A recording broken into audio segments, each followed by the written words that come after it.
Okay, excellent. So good morning, good evening. Good evening, everybody. Thank you for joining me tonight for the Ask Me Anything webinar. And tonight we have a special guest, Kuti. And before we go into our discussion, I usually always start with a little poll question. So the question for today, let me just put the question up. Right. So the question today is, have you ever recorded yourself talking? So whether yes, because I love my voice, yes, but I don't like my voice, because suddenly you realize it sounds different to what you think. No, I'm too shy, or no, I tak berani nak record my voice. So let's see what the poll says. Oh, quite a lot of you have already recorded. Interesting. Okay, I'll wait a little bit more. You want to answer? Okay, I'll stop the poll now and I'll show you the results. Wow, I am surprised that many of you have actually recorded your voice. Normally, when I ask this question, most of the participants during the training say, oh, I've never recorded my voice. I don't want to record my voice because I think it doesn't sound nice, or they're scared about hearing the voice. So I'm impressed that you've already done the recording, so you know what your voice sounds like. Yeah, that's very impressive already. Let me share my screen for a second.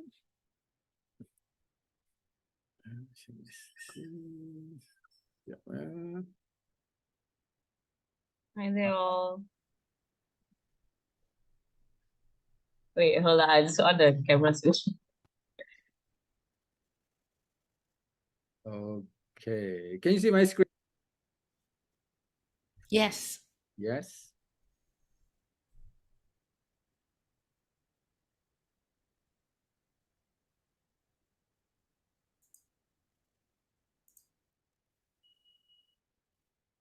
Okay. Right, so tonight is about how to power up your voice, and we have a special guest tonight, as I mentioned, Kuti, who is a voiceover coach, a vocal coach and a voiceover professional. Yeah. So this program about my webinar is part of a series that I do. I'm a medical doctor in the pharmaceutical industry. I've been working internationally, and currently one of my focus on top of my day job is to help other professionals with their career, to help them progress and climb the career ladder. And when I look at it, what do you need to do when you're thinking about moving up in your career? Then the first thing obviously is about your CV. Currently, your LinkedIn page is quite important in this modern age. Your interview skill have to be tip-top, your presentation skill, and then the work performance, I don't need to say, that has to be very good as well. And then the image and your personal branding, and then also about your networking and exposure. So I've covered all this topic before, and if you want to check the YouTube recording, that's the QR code for that. And tonight is related to the presentation skill, of course. When you're presenting, a big part of it is about your voice, and that's why I wanted to have someone who's an expert in this to be my guest tonight. So I have Kuti here, and before I introduce her even more later, after this, I want to play a small recording. Not small, it's a 3-minute recording of her work that she has done in the past, and I'm sure you'll be impressed after you've heard this. Yeah. Need to make a settlement from your share trading account? You can now do it online through our trading platform. Let's start by logging into your IB or EIC trading account on Maybank Investment Bank. Raffaello Santi. Rise of carbon emissions, resulting in rising global temperatures. Crispy golden hash browns in the Golden Prosperity Burger. Aplikasi MyTNB yang baru kini lebih mudah dan senang digunakan. pada setiap masa di mana sahaja. Nikmati kemudahan TNB dalam satu aplikasi yang sungguh menyenangkan. Apa yang anak anda suka pada waktu pagi? Bantal mereka lah. We're on a continuous journey to achieve our ambitious goal of net zero by 2050, along with our environmental, social, and governance commitments. And how we'll get there is by paying close attention to what nature can provide us. Need to make a settlement from your share trading account? You can to 1515, oil on canvas. This is a portrait of Raphael's friend, the Renaissance humanist and author Count Baldassare Castiglione. Castiglione is most famous for writing The Courtier, Il Cortegiano, a book that details the ideal Renaissance courtier, or man of the court of a ruler, an idea that is also personified by Castiglione in this portrait. Nasi lemak sedap kena ada santan, halia dan daun pandan. Telur goreng, ikan bilis dan sambal pedas melengkapi rasa. The Malaysian rainforest. A realm of immense diversity. A living miracle of complexity. Within lives an animal so rare, it is like a phantom. The Malayan tiger.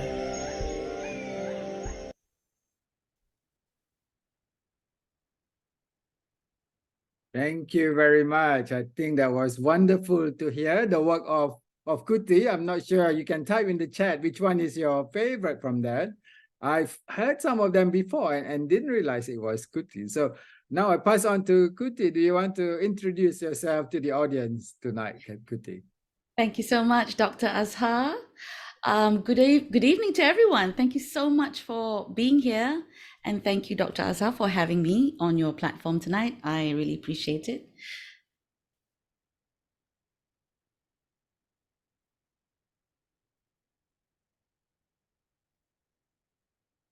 Yeah. How's everyone doing? Okay.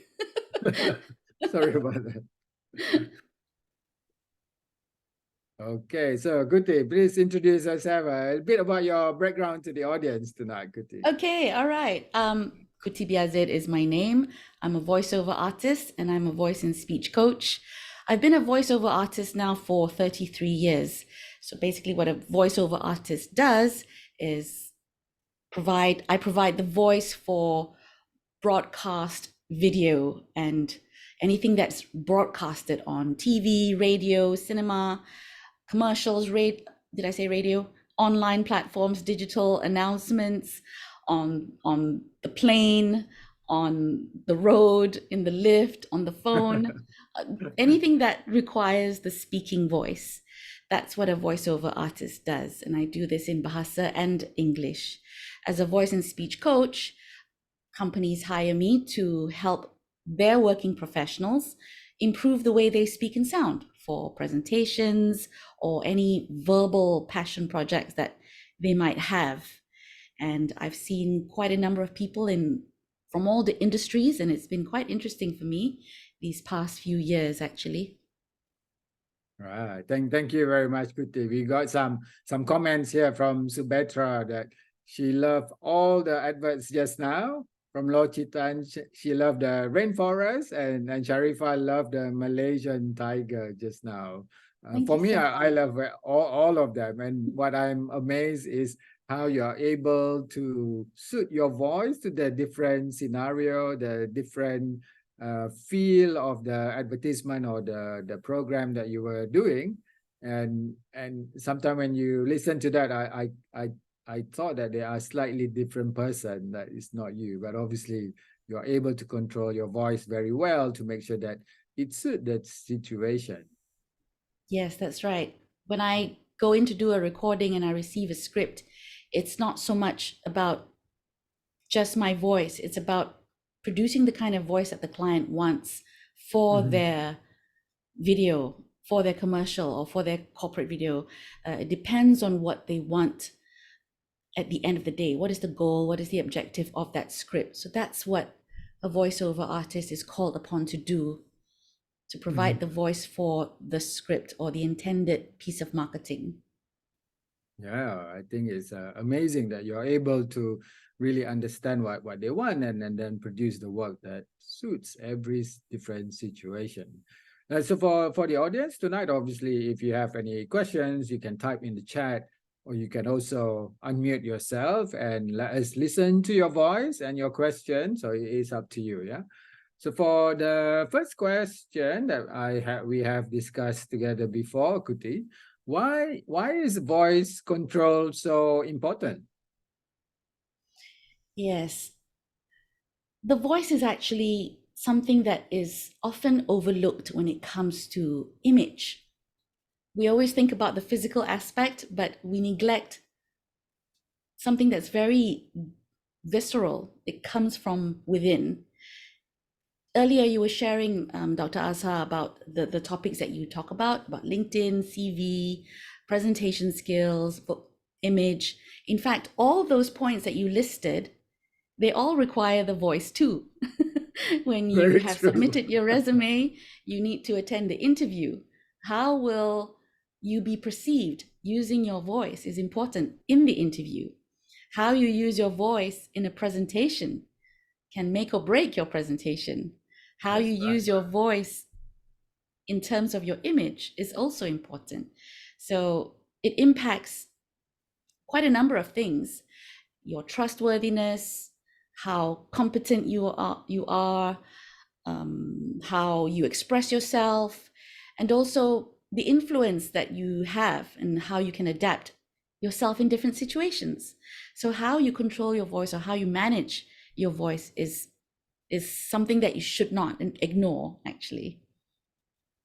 Yep. And I remember that you taught us about the different percentages of the importance of the word, the tonality and the body language when we are communicating, and the voice part, the tonality part is 38%, right?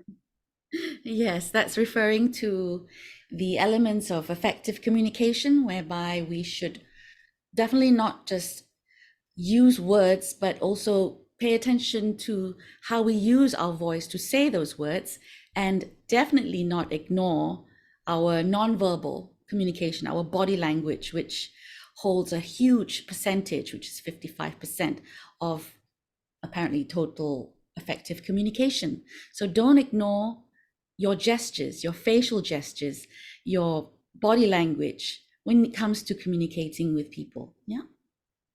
Yep. And I want to pick up what you said earlier about your voice is part of your image, about your personal branding. And for example, if you want to be seen as a professional, then the way you talk, the way you communicate has to be professional as well, because it has to be congruent, the image that you want to portray, not just about what you're wearing, how you conduct yourself, which includes the talking and also other communication, your email and all that has also must also be professional. So therefore, it's important what Kuti said just now about the voice is a big part of everything that we do, actually. Yeah. So Yes. we already have one question to Kuti. So this is very fast. Normally they are a bit shy in the beginning and they wait about 20 minutes or so, but the questions are already coming. Thank you so much for the question. And hi, everybody. Hanim, thank you. Wow, I have a fan. All right. And hi, Nimala. Good to see you. Yeah. Okay, so the first question is, how do you remain calm? Is that the one you were referring to? That's right, from Nazira. Nazira. Hi, Nazira. How do you remain calm? Yes. Well, breathe. I know it's like, what? That's it? Just breathe? Yes. One step at a time. Just inhale, exhale, and trust that everything is not as bad as you think it's going to be. So we always have this little voice in our head that's telling us a lot of things. Tell it to be quiet. Tell it to step outside and move aside and let me just do my thing and just try and own the moment for now. Okay. That's what I do. I would There are also add on other a techniques. bit. Can Sorry? I add on a bit? Sure. So Yes. whenever like we do the elevator pitch, right? So we do have this kind of timeline, like you need to done the pitch within the 3 minutes. So my concern is that how am I going to stay calm for the 3 minutes and get all the info done within that 3 minutes? That's how I'm quite impressed how you do it, like so calm, so soothing. Yeah.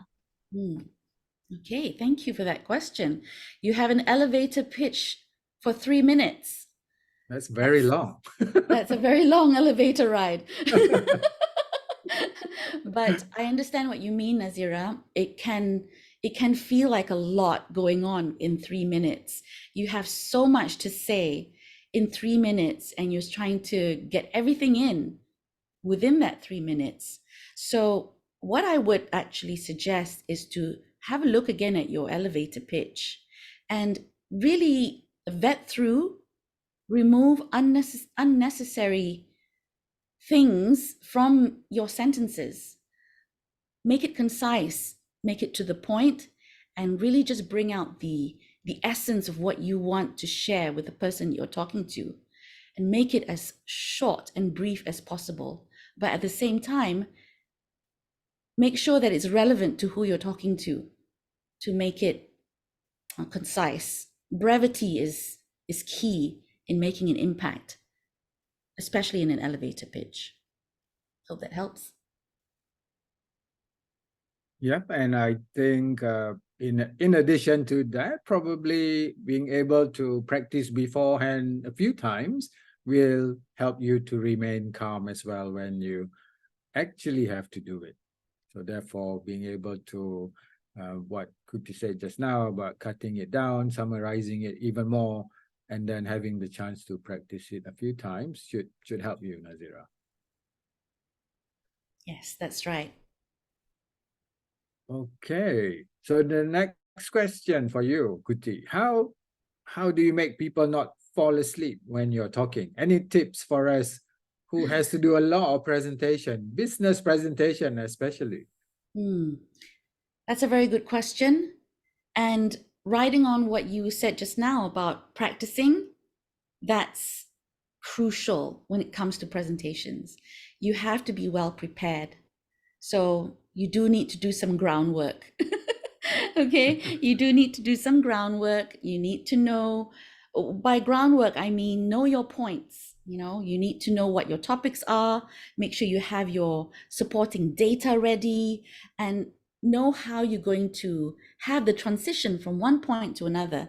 So in order to do that, you do need to be prepared. So apart from groundwork, you do need to know your audience. Who are you talking to? That's actually quite major, because you don't present to the same bunch of people all the time. Different people will have a different level of understanding of what you're about to present.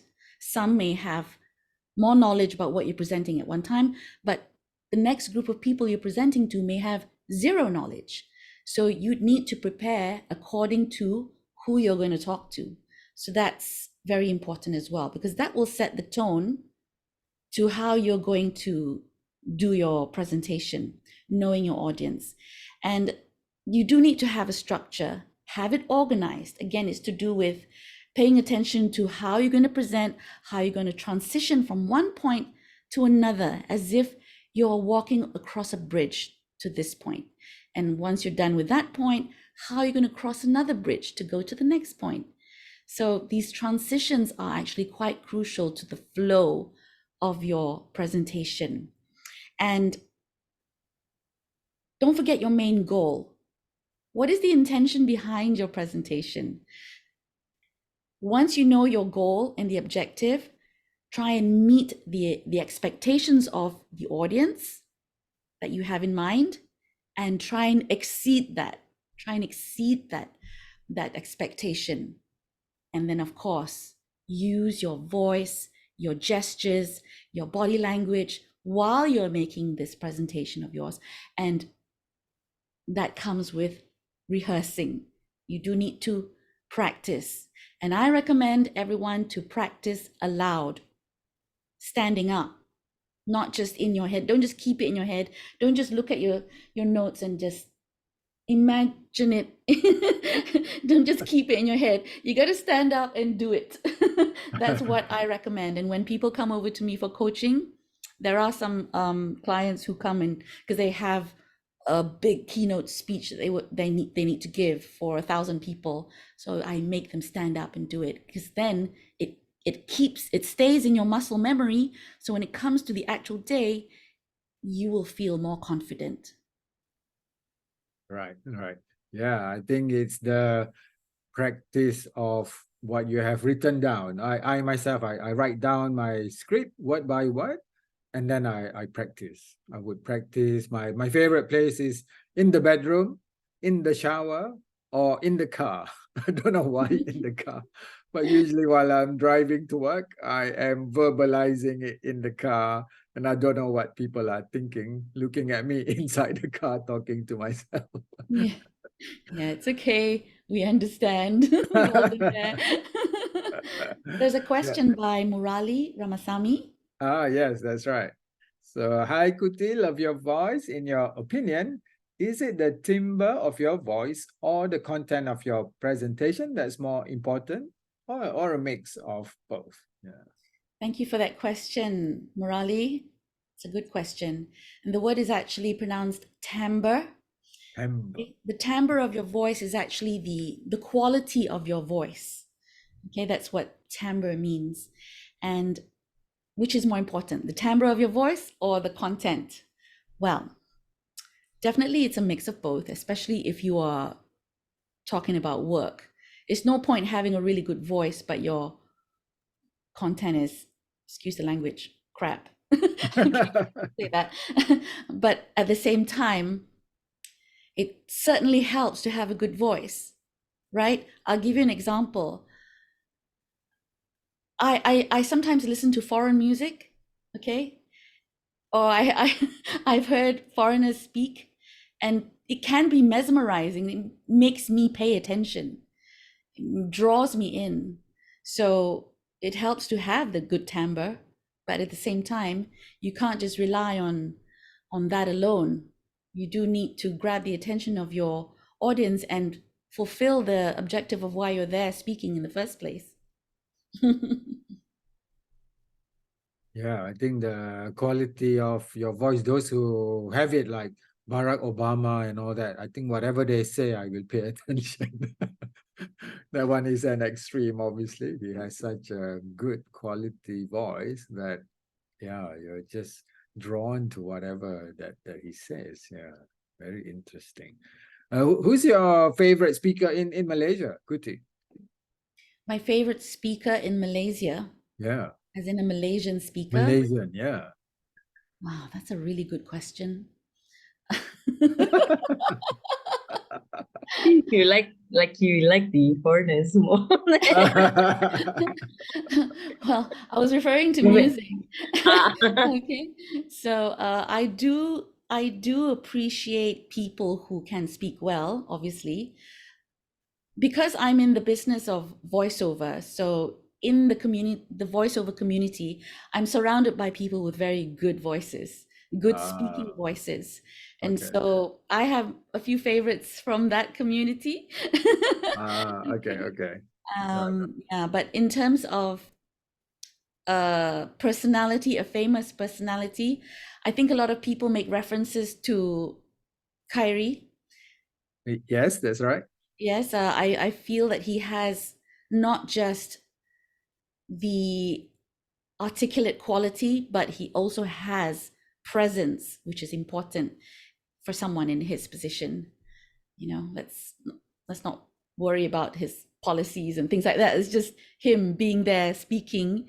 He just has a certain sense of magnetism to how he presents himself. Yeah, that's right. I've had the privilege to meet him twice.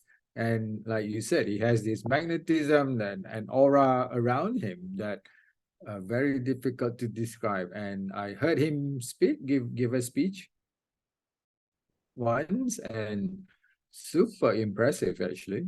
So I was very impressed when I heard him for a Malaysian politician. I thought, wow, yeah, really impressive. Yeah. So we've got another question. Oh, boss, if it's not, oh, sorry. Oh, this is someone else. A private message to me, sorry.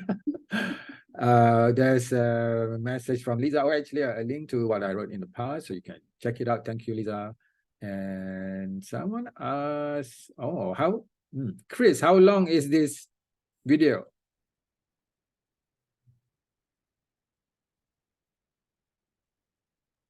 It's about 1 hour long, but maybe you just play a 1 minute clip, you know, like how you did with Kuti's ad just now, and see where Okay. I can improve my speaking, my communication skills. Okay, let's see. It's not part of the script right now, but we'll do it. Thank you. Appreciate it. Thank you. Okay, we'll play a short part of it and let's see what Kuti has to say. Yeah. Period or new product launching or certain promotions. Yeah. So this is where I would say it's very niche. It's a Not very sure niche whether the industry. sound comes across well. Although printing is quite common, but what we do is very niche. So it's quite blue ocean in that sense. Because remember the first time I met you, that was my perception when people mention printing, because I'm so used to, like, you know, the name card printing and all that. Right, yeah. And then you explain what you did, I'm like, oh yeah, that's Because in sales, we need to push this product to our clients. We need to promote these products. We need to secure the space in the retail outlets. You know, we need to list them in, and then we need to plan the promotion for this item. So we, in a sense, that we work closely together with marketing. But marketing, they, as I said, they are the brand managers. Okay, maybe Kuti, is that enough for you to give some comment? Liaise mostly together. Yep. Mostly. Okay. Hi, Chris. Thanks for sharing a video. Can I ask, were you a guest on that?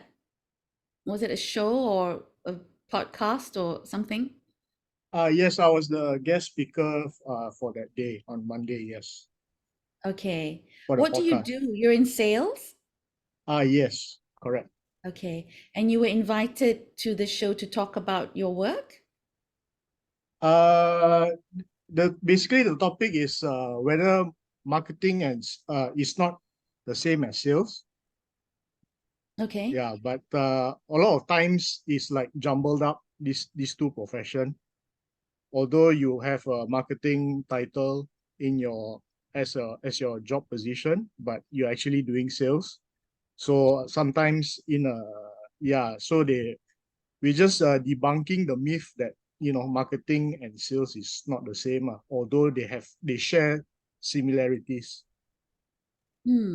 Okay. Well, that was less than a minute. So Okay. it's hard for me to gauge, but in terms of vocal quality, what I can say is based on what I'm hearing, I'm very particular about sound, okay, about audio, because you know, being in the voiceover line, I felt that the audio was a little hollow. Right. So in terms of the sound quality, so it could be because the mic is not close to you, or I don't know what the setup is like over there, if they're using a shotgun mic or a lavalier mic or some type of mic, but I felt that it was a little distant. So because of that, I needed to focus more. And when that happens, unless I'm really interested in the subject that you're talking about, I would need to focus more. So to me, audio is more important than the visual aspect of a video, you know, presence. Yeah, I also feel maybe the mic location on the clip was not high enough on my collar or my shirt. Yeah, correct. So comparing to the host, I think my sound, is as you said. After watching the repeat, I find it quite hollow. Yeah. Yeah, so because So, of that, because you have no control over how you sound because of the tech setup, this is where you might need to balance out your presence by giving more of you.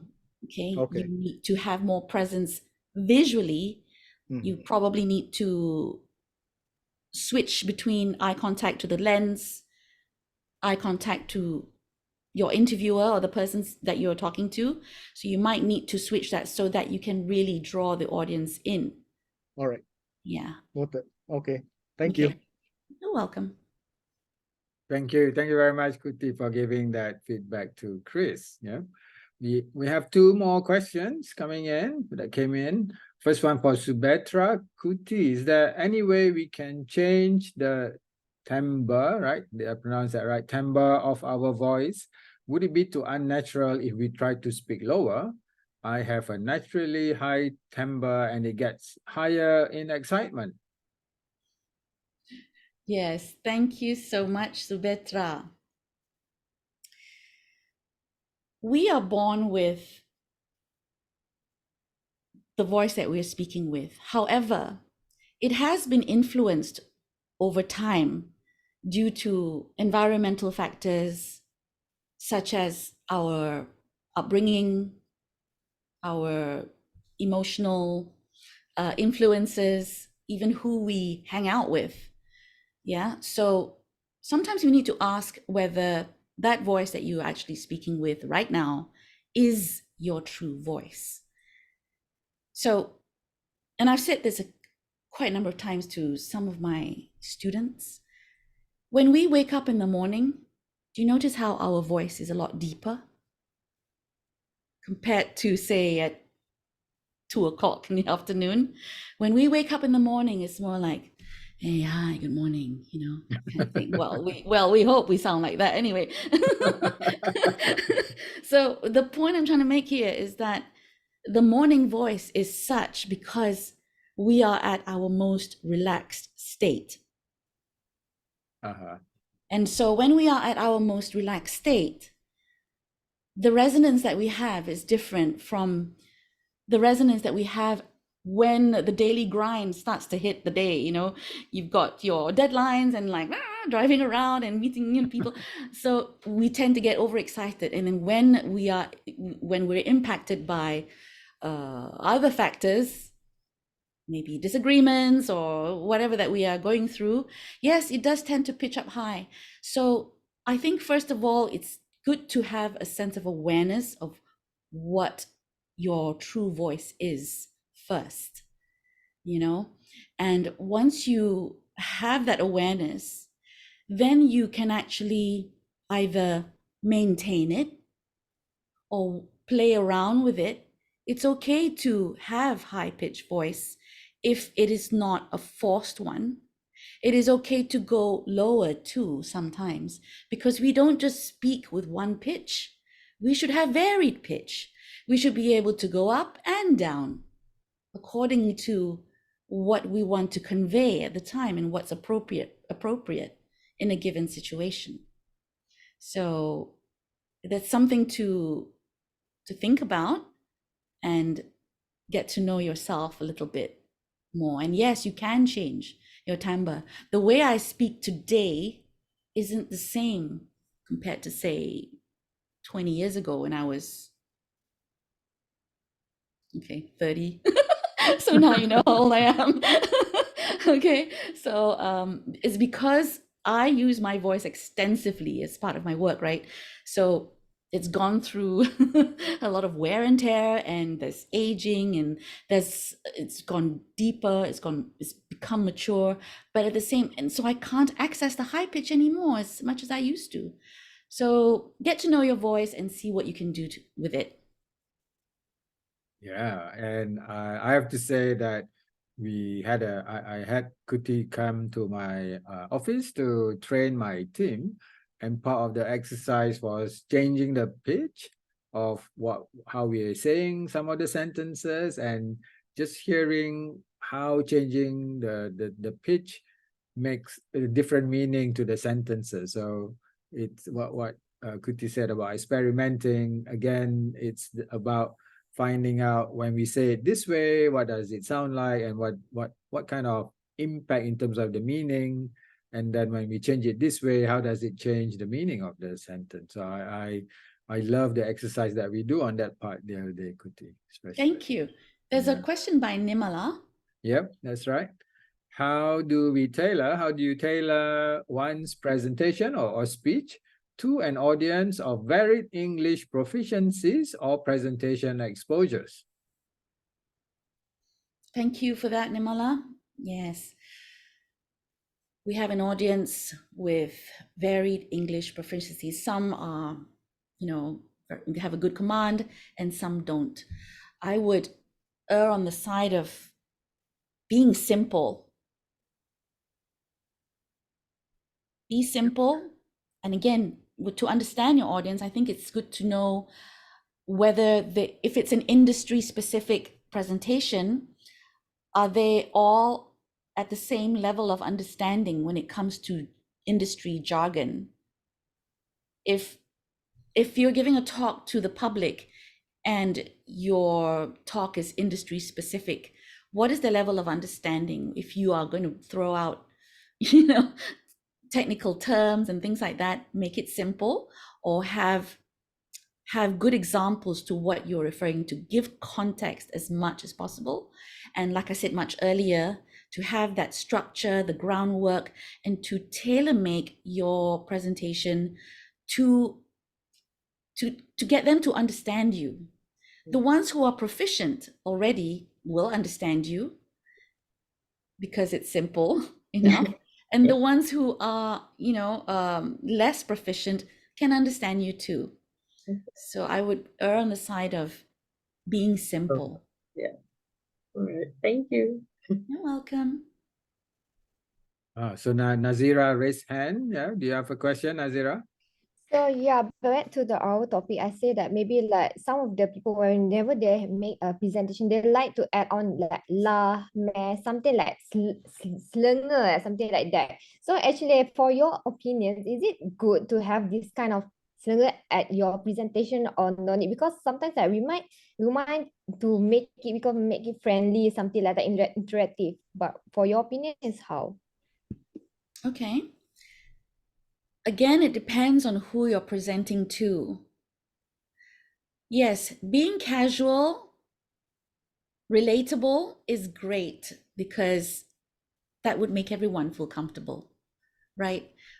But at the same time, how would it affect your credibility being in the position where you are, where you're standing, giving that presentation? I think you should limit the use of slang or colloquial language and just pepper it in now and then. When you're giving the presentation proper, do it properly, but in between answering questions, it's nice also to be relatable with your audience. Yeah, that's right. I would agree to that also, Kuti, that when we're giving presentation in Malaysia, then stick to your English as much as possible. But then every now and again, a few words here and there can make you more relatable. The Manglish coming in, right? And that can make you more relatable to the audience. When I first came back to Malaysia, most of you know, about 5 years ago, yeah, my English was full English, and then I realized also that some of the English I was using are not Malaysian English. It's more common in England. Therefore, I needed to be aware also what type of English are more used in Malaysia. Yeah. So that's tailoring it to your audience. Back to what Kuti said, that you need to know who your audience is. If your audience, let's say this is a regional meeting and most of the audience are from outside Malaysia, then definitely full on English, no Manglish in there. Yep. May I just share a bit on Yeah, my sure. experience in the medical world? I mean, I've attended MTs mostly online. The ones I'm talking about are online on Zoom. And it was a professional MDT, endocrine, few other systems, and some of the people who participated, I wouldn't say they were very professional, and it, for me personally, it takes me off guard. So it just, if you're saying la and oh no, yes, macam tu lah, it's like just very unprofessional. And if you're having a discussion about patients, it's Uh-huh. totally, for me, but not many people think that way. So when you have a capacity where, the head of a service in the whole Malaysia is there, you should know that you need to speak proper English. So it's quite embarrassing when you're in that capacity and you don't present yourself well. Sadly, happens quite a bit in certain setups. But yeah, it's something I think it's very important. That's why the way you carry your voice, the way is utmost importance in especially the medical setup. So yeah, just want to share that. I'm sure as Yeah, you would have, okay. a lot of that. Thank you so much, Nimala. Yeah. And it goes back to what Kuti said right from the beginning about how your voice is part of your personal image. So it depends what the career goal of that person is and how fast they want to progress. That they need to make a good impression with their voice as they speak, especially in a medical discussion like that, right? Yeah. Okay, Dr. Azhar. So I would like to ask, so tomorrow I will be having my first CME. I will be presenting. So I would like to say like advice for you, because like my target audience also are pharmacists and the staff over there, that mostly the staff is not medical background. So I was thinking that maybe perhaps I can use like casual way instead of using those medical terms, because most of the staff are not aware of the terms. So actually, that's why I'm trying to figure out how I'm gonna present it tomorrow for my CME. So you as MSL, normally how you do it? Yeah. For the CME, it's a proper medical education. Therefore, we stick to the English. Yeah. And if we feel there are in the audience those who are with less knowledge about the disease area, then my team would be ready to describe them in more simpler English, but still proper English, and make sure that we are tailoring it to the audience. So if the audience are more let's say the registrar, the consultant, who are more up to date with the data, so they know all the lingo, we can go straight to that. But if it's some of them are more junior doctors, junior pharmacists, then my team will know how to explain it in simpler English. Yeah. I see. Great. Thank you so much. Okay, so we got a comment here from Ilham. Thank you very much. Different people have unique voices. It's okay. Yep, it's true. It's okay. And then from Lo Chitan, hi Kuti, what exercise can I do to relax my vocal cord? Because sometimes I find that I speak with a high pitch. Okay, thank you, Lo Chitan. I would love to hear you speak so that I can have a sample of what you mean. Is it possible? Yeah, you want to unmute and say something, Lo Chitan? Now I'm relaxed, so I Okay, sound there okay, you I go. think. You sound perfectly fine. Yeah, And you but just like said the when key I'm thing. stressed, Uh-huh. that's when it goes up. Right. The first two words you said just now is the key to you managing your pitch. You said, I'm now relaxed. Ah, okay. So be in a relaxed state. Mm. Okay, because when we're relaxed, our larynx is loose, right? And all that. So again, it's to do with resonance and how we breathe. Because you've been quiet listening for the last 45 minutes, right? Your vocal cords are not strained. So hold on to your speaking pitch just now and maintain that using breath work as well. Okay, if everybody can just put your finger here. For men, it's easy for you because you can find your Adam's apple. Okay, so just go inhale and just say ma, in your middle pitch. Don't follow my pitch, use your comfortable pitch. Go. 1, 2, 3, inhale. Ma. Okay, can you feel the vibration? Right. Now hold that there and do it again at a higher pitch. Let's go. Ma. You should be able to feel it going up. Okay, now back to the middle. Ma. Now pitch it down. Ma. You should actually feel the Adam's apple moving down. So you see, it can go up and down. So understanding that your voice can go up and down, right?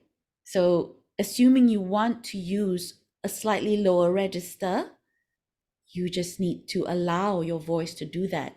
But don't go so deep, because then it's going to sound unnatural, right? And we tend to go up high a lot easier than to go deep. But there are some people who, with the goal of wanting to have a deeper voice from the get-go, it becomes fixated at that level. So when they start to speak really low like that, right, it becomes a little bit monotone because you can't go any lower after that. So be careful, especially for men, because some men have a really deep voice. It's good to find your middle range, and so that you can move up and down as well. Okay. Good, good. Thank you very much, Kuti, for that. Now we'll be doing Thanks, that after Kuti. this. You're welcome. Okay, I think that nicely lead to our next question about how do you keep your voice fresh, Kuti? Keep my voice fresh. Okay. I wonder what it sounds like when it's not fresh. Suara basi, yeah. Suara basi. Okay. For me, it's good if the energy that you use, especially when you're doing a presentation, right? It's good to use the energy that shows vitality when you're speaking. Vitality. It shows enthusiasm. It shows positivity, and that you're excited to share your information. Because if you are, today I'm going to talk about this, it's not very engaging, and it doesn't, when you're excited, your audience can feel it too. So it's good to dial up your energy level, even if it feels a little forced, so that you can transfer your energy to the people who are watching you or listening to you, or whether it's online or in person, it's the same thing. As soon as you're giving a talk, you have to dial up that energy level. That's how you sound, in Dr. Azhar's word, fresh. There are also certain characteristics here that keep your vocal demeanor fresh. I would say these are non, it's not physiological. Reduce the gossiping, the complaining, the blame throwing, the exaggeration, and the need to be right all the time, because that can also rob you of your vocal presence, if you ask me personally. Yeah, so I think that is also part of vocal image. So that can provide some freshness in your demeanor as a speaker. And lastly, stay hydrated, sleep well, exercise, because then it shows your vigor when you're speaking, doesn't it? Okay, and continue speaking, be curious about people, be observant. These are all part of how we interact with each other as a human race. So that's what I would say to that. Oh, thank you very much, Kuti. I think the excitement is something that I find, this is from my experience in the last few years. When I do my interviews, I like to ask people for their achievement. And maybe 75% of the time, they would describe their achievement without any excitement. So I'm listening to it thinking, oh, so they'll be saying, I won the national award or something, but they would say in a, oh, I won the national award in You need 2020. training from Kuti. Yeah, Go to her, she's great. and like exactly what you said, that when you're talking about something positive, something exciting, then make sure that it comes across in your voice, right? Because it's part of the communication, and especially in interview setting, you have to be sometimes a little bit over dramatic to make sure that the interviewer really gets the scale of your achievement, how big it was. Because if you're not excited, you're making it small, then interviewer also like, oh, okay, it's not that exciting actually. That's true, very true. Yeah. May Okay, I? there's a couple of comments. That's from Lochitan just now. Relax is the key. Thank you, Kuti. And Ilham also added that whether you're relaxed or excited or emotional reaction, it changes your vocal cord, whether you go high or low. Yeah, definitely agree with that. Okay, the next question. What kind of vocal exercises that you do, Kuti, or what we can do, what the audience can do to make sure that the voice sounds better. And I have copy and paste what you gave me just now, if you want to go to that. There's a number of exercises that you can do. I can't say that I actually use all these exercises myself, but the number one thing that I do use is I'm very conscious with how I breathe. Okay, because for me, breathing is the key thing to all vocal transformation. If you ask any theater actor, singer, even sportsman, how you breathe matters, because when you speak, it's on the outward breath. So it's all about inhaling, exhaling, inhaling, exhaling.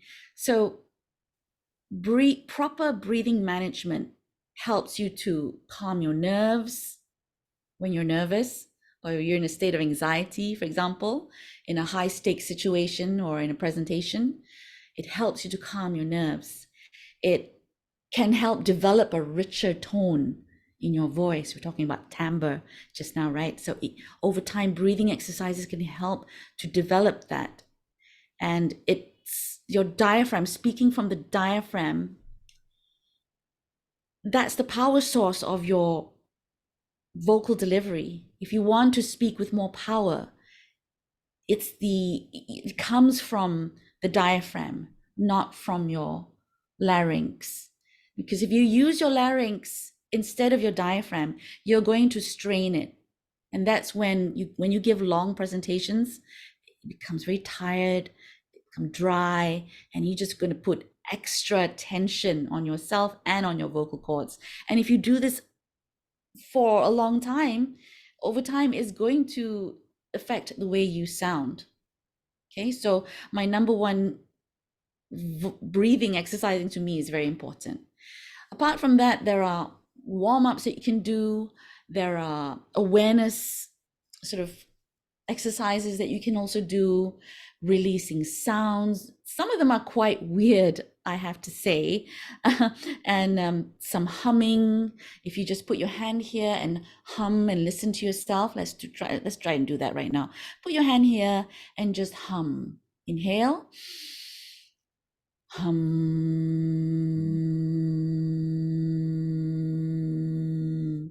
You should feel a vibration there. But when I do this with my participants, it's very unique. Sometimes I can hardly hear it. So that tells me that they are not used to resonating. Okay? Sometimes it's very loud. So that's why some opera singers, they don't need microphones. They just need the acoustics of the theater for them to sound the way they do, right? Because their vibration is not just around the mouth. when you want to use your full voice is the resonance and vibration from your entire body. So the vibration doesn't just stop here. It's here, all the cavities of your cheeks, your nasal cavities, even here. Sometimes when you put your hand on top of your head and you do the same thing, let's hum. You should be able to feel the vibration on top of your head. Okay, so these are some of the awareness practice that you can do over time. You should be able to feel it. Apart from that, there's exercises that you can do to, it's like sending your mouth to the gym. Okay, because our organs of articulation are responsible for the clarity of our words. Organs of I'll show articulation. what you type, Kuti. Yes, so let me just explain to your participants. Organs of articulation is to do with your mouth, your lips, the teeth, the tip of the tongue, the back of the throat, all this is responsible for how clear you speak. So there are exercises that you can do to stretch and make your tongue more limber, okay? Because sometimes we have trouble pronouncing words because our mouth is not used to forming those shapes. So tongue twisters, like what Dr. Azhar is showing right now, is one of the ways to help us get our tongue to work out. So do you want to have a go? Let's get somebody up to say this. Okay, this is in Bahasa. Okay, so the way to do tongue twisters is to start slow first, but make sure you enunciate. Okay, so you start slow first and then you repeat. Dr. Azhar, I'm going to get you to do it first. I do it first. Okay. Kakakku kata kuku kaki kiriku kotor. Ku kikis kuku kaki kiriku. And then Repeat. faster. Repeat. Kakakku kata kuku kaki kiriku kotor. Ku kikis kuku kaki kiriku. Repeat faster. Kakakku kata kuku kaki kiriku kotor. Ku kikis kuku kari kiriku. Kuku kaki kiriku. Yeah, you get the idea, right? Okay, so would anybody else like to give it a try? I do. Okay, Ilham? Kakakku kata kuku kaki kiriku kotor, ku kikis kuku kaki kiriku. Wow, very good, Ilham. Wah, ni lidah lain macam ni ya. Itulah. Wah. Laju lagi. Okay, kena repeat ya, buat 3 kali. Can, sure. Okay. Kakakku kata kuku kaki kiriku kotor, ku kikis kuku kaki kiriku. Kakakku kata kuku kaki kiriku kotor, ku kikis kuku kaki kiriku. Wow. Very good, very good. Very good. Thank you. Can we put the English one, Kuti? Okay, all right. Okay, Any let's do volunteer? this. Somebody. Otherwise, I'm going to call out names. Okay, I see Cynthia. Hi, Cynthia. Would you like to give it a try? I can't see what's on screen. Oh, really? Oh, really? Yeah, I can't see. So I don't know what's happening. It's just I'm enjoying every bit of it though. How come you can't see? Yeah, I can't see because I'm using an Android phone. Oh, Android. Yeah. I'm on the phone, that's why I can't Oh, see I it. see. Okay, all right. Okay. Sorry. No worries. Okay, let's call on someone else. You do the honors, Dr. Azhar. Let's see, who do we want? Maybe Husna Sopian. Yes. That's my wife. Oh, Hi. really? What a coincidence. What a coincidence. You wanna try saying this? I'll try. Okay. Okay. Let's read it slowly first, yeah? Okay. Imagine an imaginary managery manager managing an imaginary managery. Okay, that's quite nice. The pronunciation for that word is menagerie. Menagerie. Yes. Menagerie. Menagerie, yes. Imagine an imaginary menagerie manager managing an imaginary menagerie. Okay. Now let's do it in a loop 3 times, boleh? Okay, I'll try. Imagine an imaginary menagerie. Imagine an imaginary menagerie manager managing an imaginary menagerie. Imagine Yeah. an Sorry, I interrupted you. It's okay.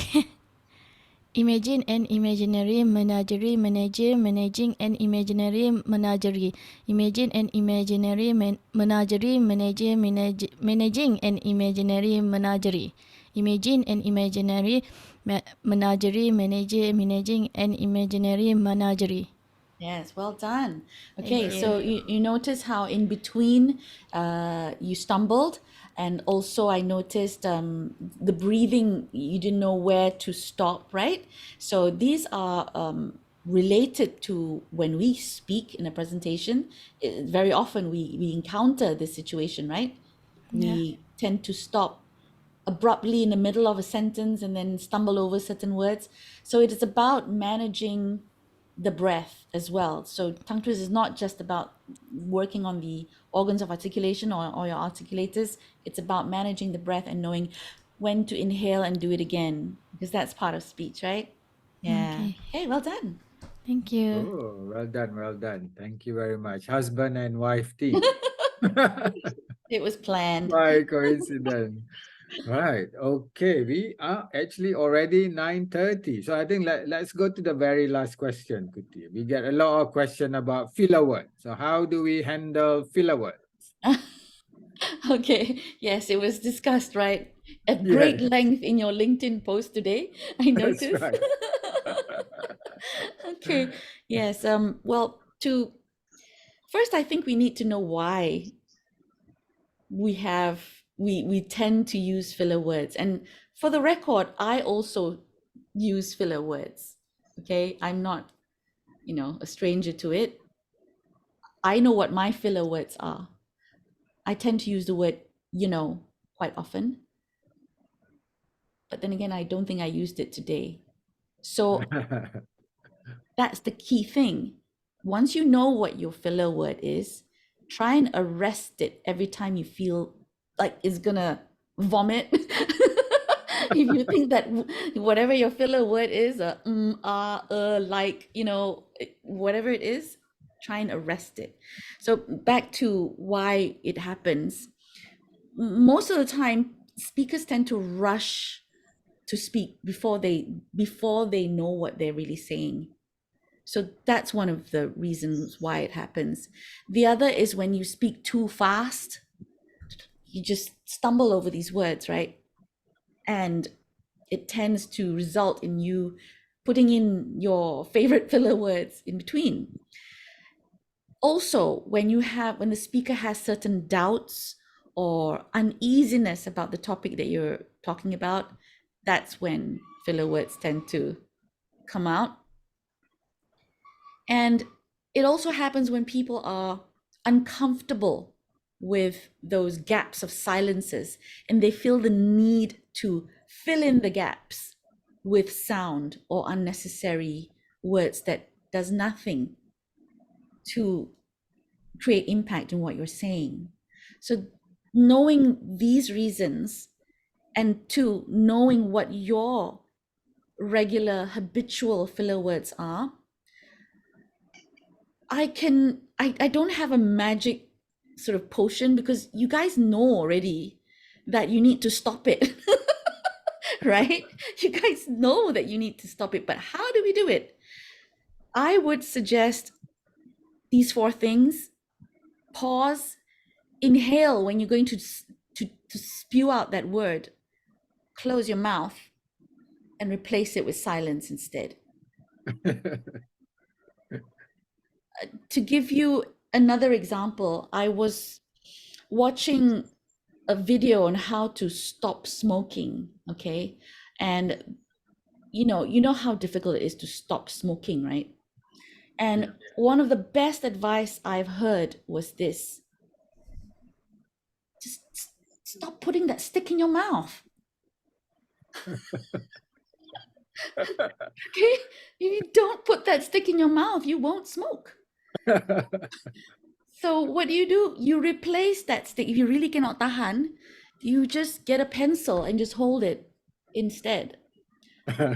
Okay, if it's a habit that you need to put it in your mouth, you just have a replacement. So in this case, I use that example for the filler word. Okay, so that's my this is my patua. Okay, you stick something else to replace that filler word. Replace it with something else, and replace it with a pause, or you inhale, close your mouth, and Silence. just replace it with silence instead. It's okay. Don't rush. Yeah. Be comfortable letting people wait for you to finish what you need to say. Don't be in a rush. Okay. Yep. I love what you said about replacing it with silence, because we have that tendency to put in something for that silence, right? That's why it becomes and all those other things. And a few times when I give feedback to my team, I would say half are not aware of it. Half are not aware how much filler words they have. And once they are aware, then they are able to arrest it, like you said, Kuti. I think before that, awareness was also not there. But once they are aware, then they can start catching it before they say it. Yeah. Definitely. Awareness Yep. before change. Awareness before change, exactly.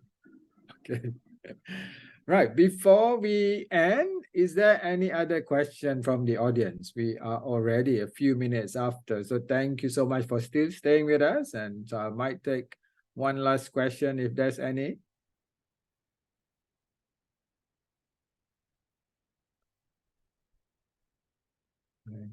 Seeing no more questions. So I want to say thank you everybody for staying on tonight. And thank you so much, Kuti, for an awesome session with the audience tonight. We answered a lot of questions, a lot of tips from you. Of course, in 1 hour, we can only do so much. And if you guys want to learn more from Kuti, obviously, we'll have contact details at the end in a minute.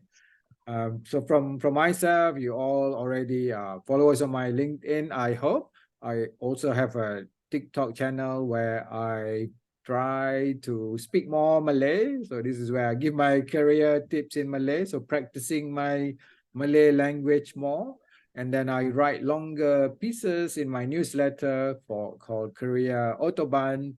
And I choose the name Autobahn because on the Autobahn, there is no limit. There is no speed limit, so your career also has no limit. It's up to you how far and how fast you want to go.